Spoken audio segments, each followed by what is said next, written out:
yau dai kowa ya karatu gurguran iyawan shi sai dai lokaci ko sai kace Kwai zauna. kai ne fa mawlidi hajin nan sai ka gaba da musu cewa su samu nutsuwa Wonderful. masha Allah to yanzu a cikin zai fara karanta mana suratul falaq Ne.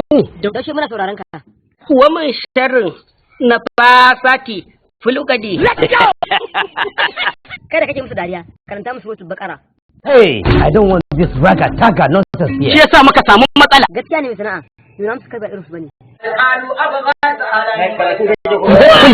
Kun ji ko? kan mu nuna shi kai ma na rawo kanka baka da lafiya ne kake ta wani nuku Salon ce wato bacci ne tashi. umma shehu tashi shi karanta muna Ka fa kiyaye ni na gaya maka zan maka rashin mutunci wallahi. to shikenan sadiya tashi shi karanta muna alhamdulillah masha Allah ku yana da maki 100